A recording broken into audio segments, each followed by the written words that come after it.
Hello everybody and welcome back to Exotic Car Hacks, and today we are doing another exciting car review. Now what are we reviewing? We're reviewing the best Italian car to come out of Italy since pizza. That's right. If you guessed Ferrari, you guessed absolutely wrong, but if you guessed the company that at some point owned Ferrari, you quite guessed correct. Today we are reviewing the all-amazing Fiat Abarth. No, I did not have a midlife crisis. Actually, I've done some studying about midlife crisis. Do you know that most people who buy a Porsche Boxster as a midlife crisis simply are just ashamed of the fact that they never made any money and wants to console themselves into believing they're rich? But yet, most people that buy a Ferrari for a midlife crisis typically hate their wives. I know, it's weird. I don't see the correlation either. I never understood it, but there was a study done on this. I don't know why they say that. But today we are looking at my Fiat Abarth, and I don't really know what kind of midlife crisis or what kind of issue I was going through when I bought this, but I just fell in love with this thing. I saw it at Chicago Motor Cars. I saw it on someone's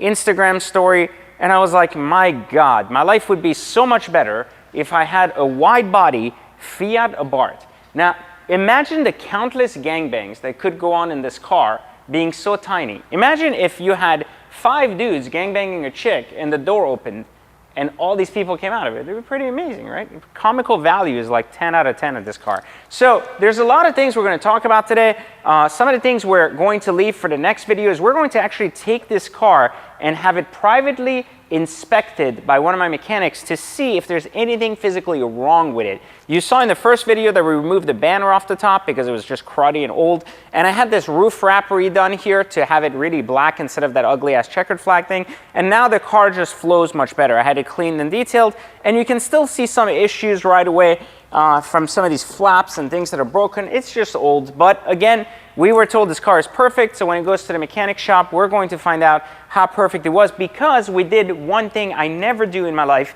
and it's skip the inspection process on purpose to really see if we should trust dealers or not when they tell us cars are perfect. Now, this is important to note because there's a lot of times when we talk about the dealership experience, and I will say that again, dealers that are still good may miss things or may just not have looked, and we're going to find out if that is true or not here of this particular car here. So this is an Abarth. It's got a wide body kit. It's got 230 horsepower. I know, like crazy, right? 230 horsepower, and it weighs like less than a horse's cock, you know? Like, so, I mean, it's really tiny.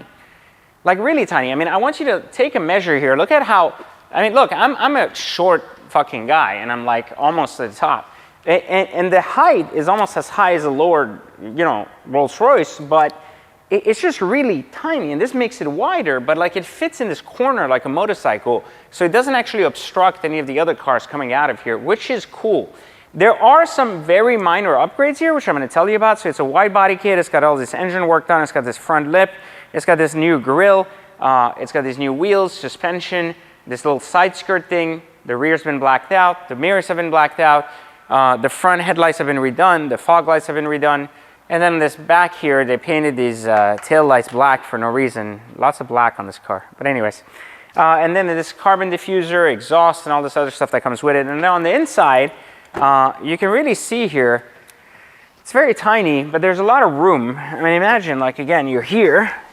You have more room to pound someone in here than you do in the SVJ. Meaning, technically, I could have a chick here facing forward or on top of me, and it would still leave great room. And here, you even have this little lever here you can reach up and down to get over, to literally have a chick give you head, which is really exciting to know. The only issue that I didn't think about is that no chick that's respectable would want to give you head because you own an Abarth. That's right. All of you gay people driving those Mini Coopers and shit thinking it's cute, it's not cute. It's really not. Truly not. Anyways, and if you thought having a Scorpion in your dash was cool, it's not fucking cool. Like, again, it's just not cool. It's just fucking stupid. But this car has it, and there's a lot of other things that are problematic with this, but we're going to take a look at that and more. I wanted to point you to this back seat also that is an illusion with this car, which is, it seems to be an illusion, but if you actually look at it, there's actual room here to sit, which is interesting. So I'm going to sit here so I can show you. You're going to come here and see me, and it's going to be kind of dark here, which is okay. We're going to do that. And look, I'm kind of sitting here, and this headrest is like literally going in my back, and I'm only 5'7". So You can definitely sit here, but I wouldn't recommend it. And I definitely wouldn't recommend, see, them getting stuck here for life. That's not good. Can you imagine being stuck in my car for life? I mean, that'd be pretty fucked up. And then this, you need to be like a world-class acrobat to get the fuck out of this car, which is a problem, again. But they did think shit true, that they put 2 cup holders there in case for people that just really wanted to ride. Since Reggie's a little bit on the heavier side, we're gonna move that all the way back so he can fit here. But we're gonna go for a drive in this and see how fucked this car is or why it's awesome or not. And again, you know, this was bought as kind of a joke, meaning like it was just bought because I was really bored. And I decided this would make for some cool ads and stuff to convince people to join Exotic Car Hacks. But it's just a really cool looking car. I just don't really see the value of owning it. But I think, I've always said this, you know, when I was poor, I always told myself, I'd rather own something like this rather than own a Honda Civic. Now I'll tell you why, because the point of driving cars is about creating this experience when you drive. And the experience driving this is a lot more fun than driving a Honda Civic. So we're gonna go for a drive and really see if this thing mounts up to its 230 horsepower and more importantly, to its cool name. So we're gonna try to get out here. You hear that exhaust then? Don't act like you're not impressed. Yeah.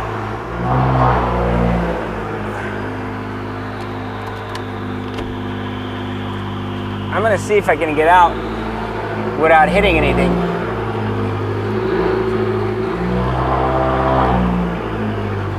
I think I'm gonna hit it. Looks like I'm stuck here. I'm stuck between a hard place and a tiny one. But I think I can get out. Oh, nope. The wide body's kicking in.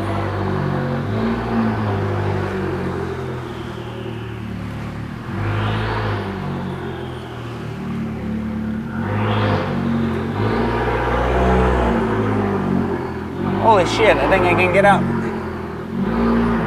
There is hope in the world. I'm out. I am out. For those of you that said I wouldn't amount to much after high school, you were wrong. I got this far in life, and it got me in Abarth as a joke. So the joke's on you. All right, Reggie, you ready? Let's go, baby. I know you must feel odd watching me because, you know, I was checking out the time and I noticed the time is worth like 10 of these cars, which is like pretty sad. But anyways, right away we'll notice some incredibly bizarre things like the tachometer, the speedometer, everything's in one place. Cool, bizarre, but okay. More scorpions everywhere. I don't know why they insist on showing us every time. A shift up and this turbo PSI thing. This is weird. I don't know if it's broken or just doesn't kick in. I've tried to gun it a couple of times. Nothing happens here, so I don't know what's supposed to happen. The radio, not bad. You know, like a good sound. This is the Beats, so we know why Dr. Dre has appeared off the map. And we can hear it here. So decent sound, nothing, you know, good or bad. Very hard to navigate. You know, one of the issues here is you have to like, basically you can't have a knob. I don't know, this knob thing is so much easier than having this button and holding it. It's distracting while you drive. So this radio thing is completely useless. The AC though is like very giant. So if you're blind or an octopus and really can't tell what is what, well, it's very easy to find that. Heated seats, which again, and of course the number one thing you need in a car like this, the sport button. So we're gonna press that and see how cool it is. This only has 13,000 miles, and of course, a 5-speed transmission. Haha, some of you thought I didn't know how to drive a manual, huh? See? You learn something new about PJ every day, like he knows how to drive manuals, believe it or not. Actually, I know how to drive really well, because I have a Ford GT too. So, let's get to this little bit of a drive. So, exhaust sounds fantastic. We're gonna shut the fuck with this person, I forgot what her name is. Very talented chick. She won a bunch of Emmys and shit, but anyways. So, all right, so, you see it's telling you to wear your seatbelt. Why you gotta ruin my video? Okay, now it's gonna take like 20 minutes while the car reminds us. That is the single most annoying fucking thing about this car. It does this shit every fucking time you drive for 2 seconds without it. It's like, ding, ding, ding, ding. Oh, you need me to do it now. We're a little bit like tight in here in case you haven't noticed. And that's kind of the point, I think, but I don't know if it's the point, but I would say if you're over 200 pounds, find alternative transportation. That's my kind of, yeah. Anyways, let's see how fast we can go. We're weighed down here because together we weigh probably what, like 1,000 pounds? What are you, like 800 pounds?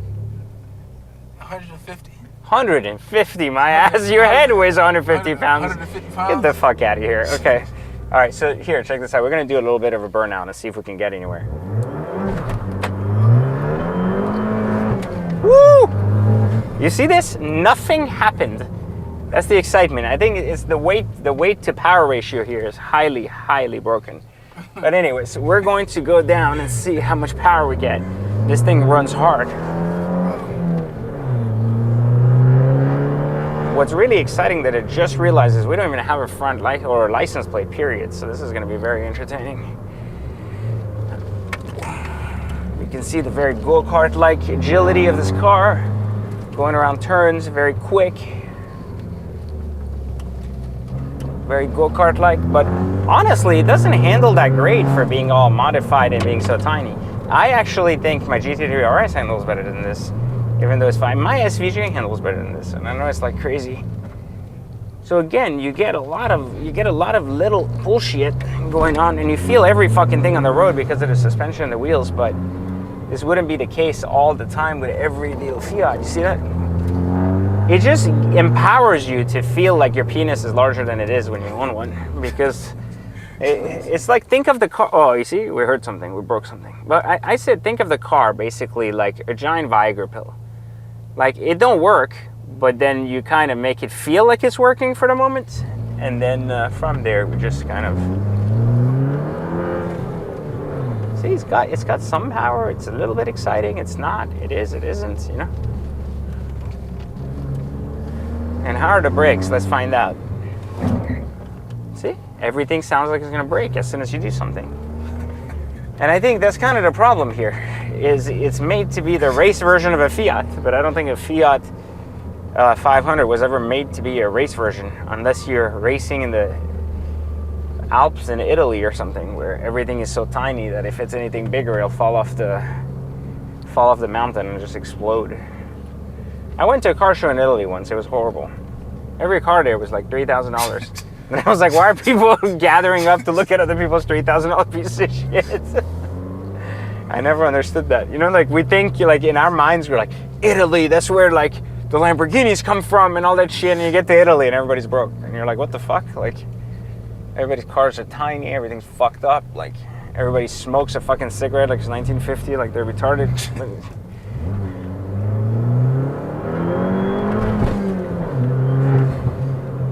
Don't act like you're not impressed, Reggie. No, this is fun. It's like, it really feels like a little go-kart. So yeah, exactly. Yeah, it's like Mario Kart, right? Yeah. Like, yeah, it's awesome. It's like Mario Kart for rich people. Oh, and there we go. We broke something else. Okay, awesome. And there you have it. It's basically, I think the best way to describe this car is like a giant Viagra pill. It's for people that almost made it, just never did. But if you would like to have more retarded car reviews yes, I use the word retarded. If you're offended, you should unsubscribe. If you'd like more retarded car reviews like this, feel free to subscribe and hit the like button. Otherwise, you remember, well, I'm almost 40, so I guess I'm going to have to look into Viagra anyways. So, well, I guess it's a good start then. The giant Viagra pill, you know?